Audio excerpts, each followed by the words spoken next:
Calico Jack set sail chasing fame, fortune, and fear. What he got instead left even the boldest pirates shaking their heads. His name is remembered, but not for the reasons he wanted. This isn't your usual pirate tale. It's what happens when someone should have stayed home and didn't. John Rackham entered the world sometime around the 1680s in England, though nobody bothered keeping detailed birth records for future pirates back then. His childhood remains mostly a mystery, which honestly makes sense because most kids who grow up to become infamous pirates probably don't have the most conventional upbringings.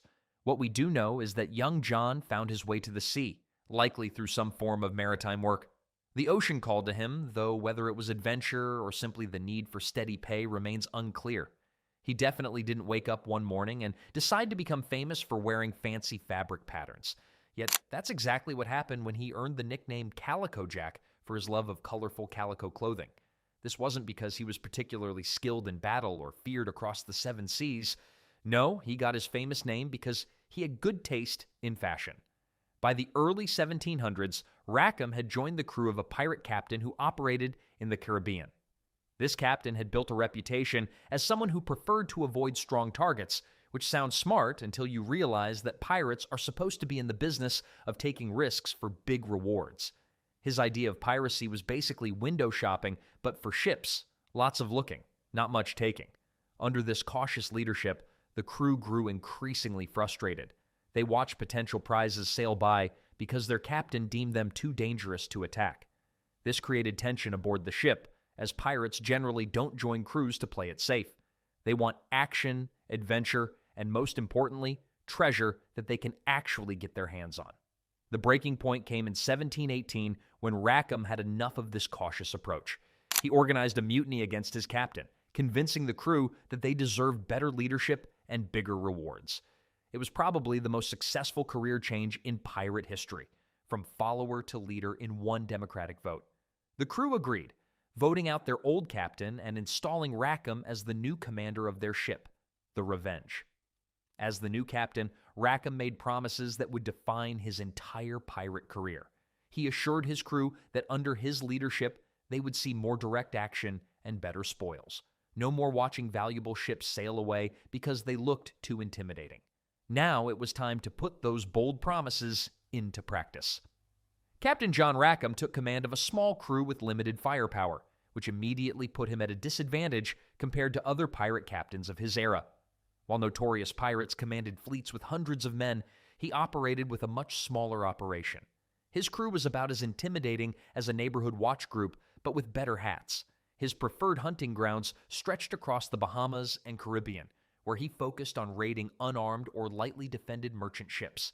These targets included small sloops, fishing vessels, and trading boats that couldn't put up much of a fight. Rackham rarely engaged naval ships or attempted to attack fortified ports, understanding that his limited resources made such bold moves essentially suicidal. The strategy worked for quick, easy victories, but it also meant the rewards were relatively small. While other pirates were stealing chests full of gold, he was basically robbing the maritime equivalent of corner shops. His crew would capture a fishing boat here, a small merchant vessel there, gathering enough loot to keep everyone fed and happy in the short term. Rackham spent his stolen goods quickly, often in ports that had become havens for pirates during this period. The money flowed through his hands as fast as he could steal it, funding drinking sessions, new clothes, and temporary pleasures rather than building any kind of long-term wealth or power base.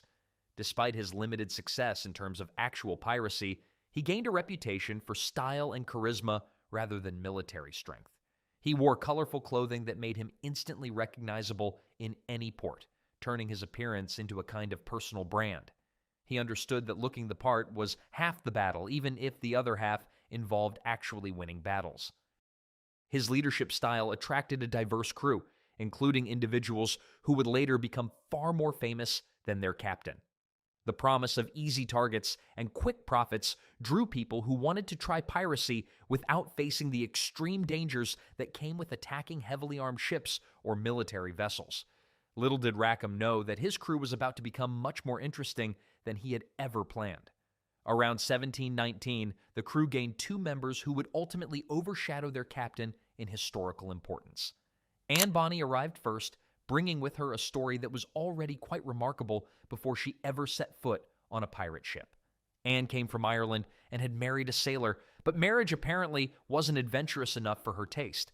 She left her husband behind and made her way to a pirate haven where she encountered John Rackham.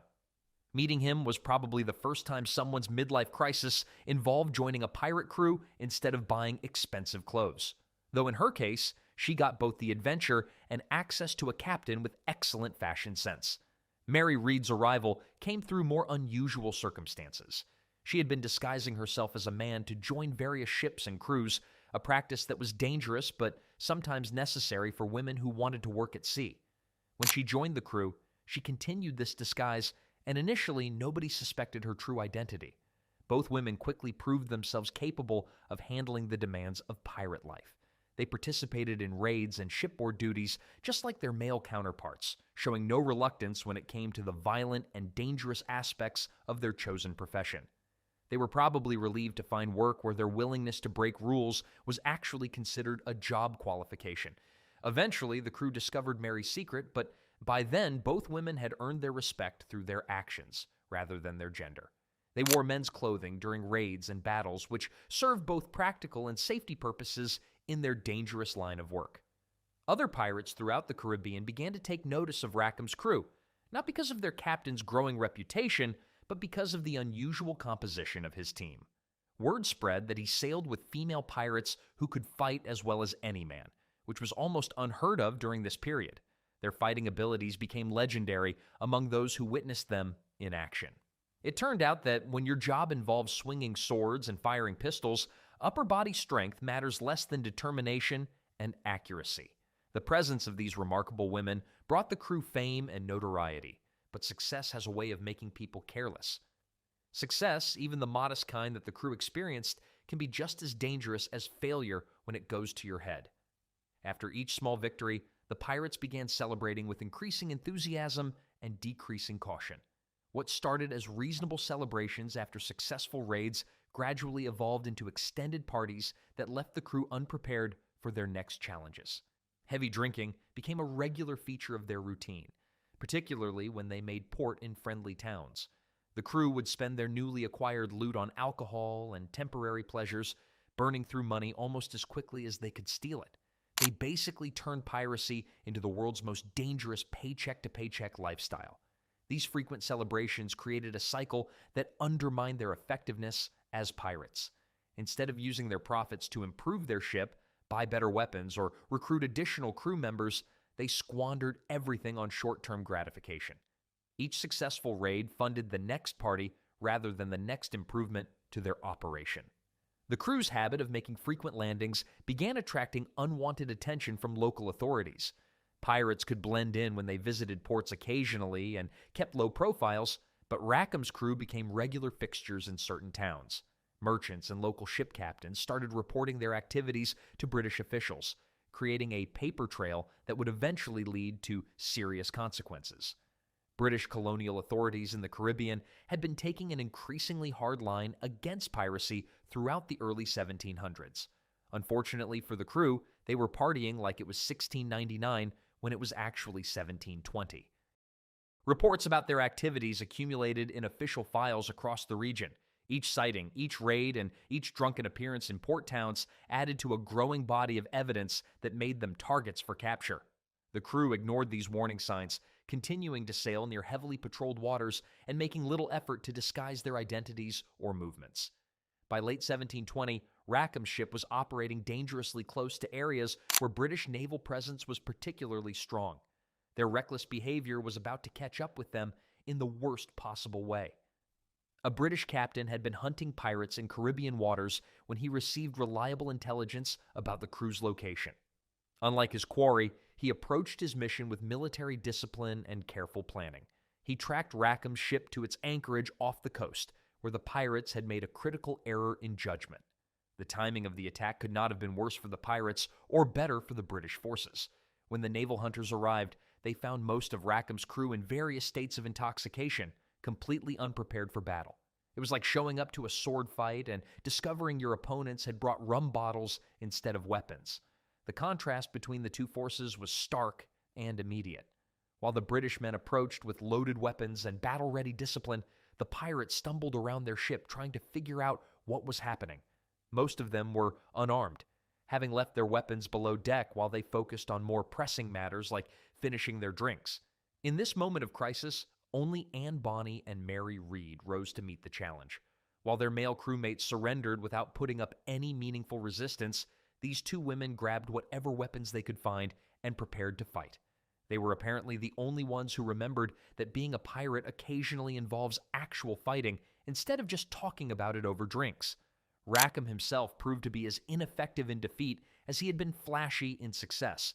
Rather than rallying his crew or attempting to organize any kind of defense, he was captured along with the other men without offering resistance. The entire engagement was over quickly, with British forces taking control of the ship and arresting the entire crew. They confiscated weapons, documents, and anything else that might serve as evidence in upcoming legal proceedings. British authorities transported the captured pirates to Spanish town, Jamaica, where they would face trial for their crimes. Word spread quickly that the infamous Bonny and Mary Read were among the prisoners, which probably sold more newspapers than any celebrity scandal of the era. The age of pirates making their own rules was coming to an end, and Rackham was about to discover just how seriously the British government took the crime of piracy. Spanish Town's courthouse became the center of attention in November 1720 as John Rackham faced trial for piracy. The legal proceedings moved swiftly, as British colonial courts had developed efficient systems for dealing with accused pirates during this period. The trial was probably shorter than most of the parties Rackham had thrown during his pirate career. Evidence against the former captain was overwhelming and undeniable. Testimony from victims, seized records from his ship, and witness accounts painted a clear picture of his criminal activities. The court had no difficulty establishing that Rackham had committed acts of piracy under British colonial law, making the verdict essentially predetermined. The sentence for piracy was death by hanging, which surprised nobody familiar with British justice in the Caribbean. Colonial authorities had decided that harsh punishments were necessary to deter others from following similar paths. Rackham received his death sentence on November 18, 1720, bringing his brief but memorable pirate career to its official end.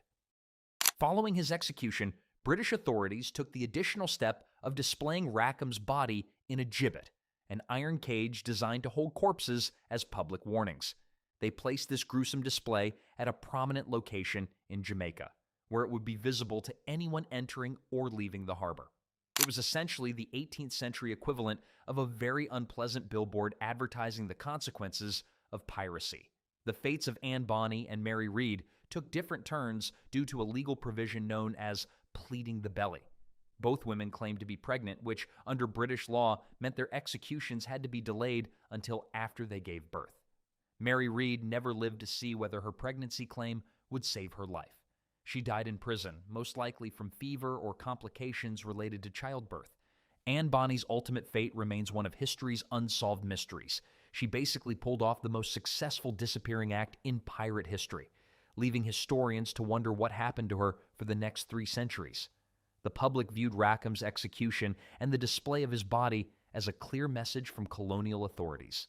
They were making it very clear that the golden age of piracy was officially closed for business.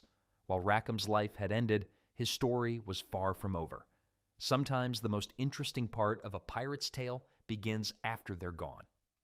History has not been particularly kind to John Rackham's reputation as a pirate captain. When people remember him today, they usually think of him in connection with Bonny and Mary Read rather than for his own achievements. He basically became the supporting character in his own pirate story, which is probably not how he imagined his legacy would work out. His most lasting contribution to pirate culture is his flag design, a skull with crossed cutlasses underneath. This symbol has survived centuries and remains one of the most recognizable pirate emblems in popular culture today. People still use variations of Rackham's flag design in movies, books, and Halloween costumes, giving him a kind of immortality he never achieved through his actual piracy. Popular culture has consistently romanticized his story, often emphasizing the colorful aspects of his career while downplaying his relative lack of success compared to other famous pirates. Books, movies, and television shows have turned him into a more glamorous figure than historical records really support. When historians compare Rackham to other pirates of his era, the differences become quite stark. Other notorious pirates commanded larger fleets, captured more valuable prizes, and controlled significant territories for extended periods. His greatest achievement was basically being memorable enough to get his own place in history books. Historical records show that Rackham achieved few major victories during his time as captain. His strategy of targeting small, weakly defended ships kept his crew alive but never generated the massive wealth that defined truly successful pirate operations. Pirate historians generally describe him as flashy but ineffective, someone who looked the part but never quite mastered the practical aspects of successful piracy. His emphasis on style over substance worked well for building a recognizable personal brand, but poorly for building lasting power or wealth. Anne Bonny and Mary Read are often seen as more capable and interesting figures than their former captain. Their fighting skills, their unusual position as female pirates, and the mystery surrounding their ultimate fates have made them more compelling subjects for historical study than Rackham himself. He was basically the last person to leave the pirate party, which doesn't necessarily mean he was the best guest. Despite his limited success as an actual pirate, Rackham continues to appear in pirate folklore, costume designs, and popular media, representing the romantic appeal of pirate life while also demonstrating its ultimate futility.